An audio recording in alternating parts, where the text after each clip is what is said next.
Imagine two countries ready to trade, Lionland, where everyone uses roarbucks, and Beartopia, running on honey coins. Before Beartopia can buy anything from Lionland, they run into an immediate problem. They have the wrong money. To make the purchase, they first have to swap their honey coins for roarbucks. This swap happens in the foreign exchange market. When countries use a floating exchange rate system, the value of their money is determined entirely by the market forces of supply and demand. There is zero government intervention setting the price. Setting up this graph requires precision on the y-axis.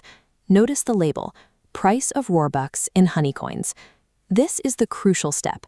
Every exchange rate graph measures the value of one currency strictly in terms of another. Now we plot the market behavior. The downward-sloping demand curve represents foreigners, like our Beartopians, wanting to buy the domestic currency. The upward-sloping supply curve represents domestic citizens offering up their own money to buy foreign currency. Where these two lines cross is our equilibrium exchange rate. When market forces push that equilibrium point higher, a currency gains value relative to another. We call this appreciation. When the point drops and the currency loses value, that is depreciation. The exchange rate is simply the price of money, and exactly like the price of wheat or oil, this price is dictated entirely by how buyers and sellers interact across borders. Let's trace how real-world events shift this graph. Suppose Beartopia develops a massive sudden desire for Lionland's famous export, sun hats. To buy those exports, Beartopian importers must flood the foreign exchange market to buy roarbucks. This trade flow translates into a direct increase in demand for the currency, shifting the blue demand curve to the right. As the demand curve moves outward along the existing supply curve, the intersection point moves higher along the vertical axis. The price of the roarbuck is now higher. This upward movement is a textbook appreciation.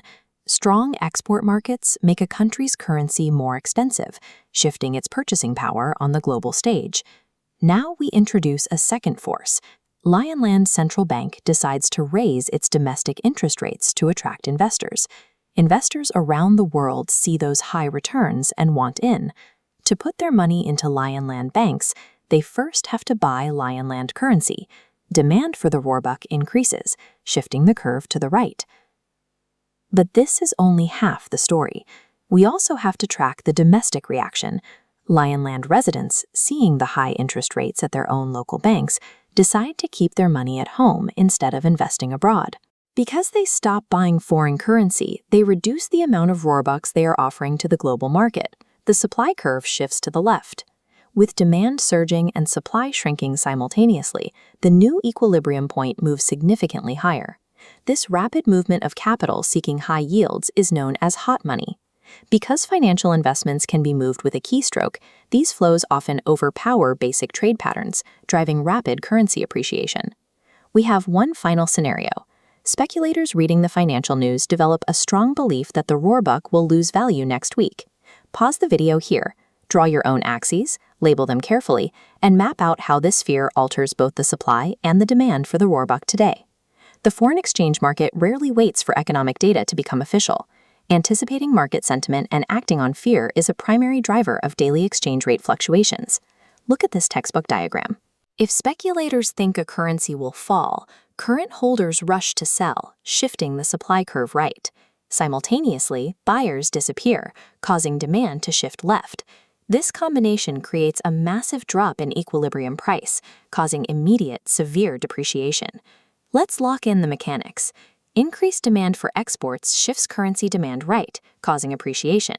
Higher relative interest rates shift demand right and supply left, causing steep appreciation. And negative speculation shifts supply right and demand left, triggering sharp depreciation. To navigate any exam question, accurately label your y-axis to define exactly which currency you are pricing. Then, logically separate who is buying the currency from who is selling it. Master how these distinct groups react to global events, and you can map out exactly how international shocks dictate the value of a nation's money.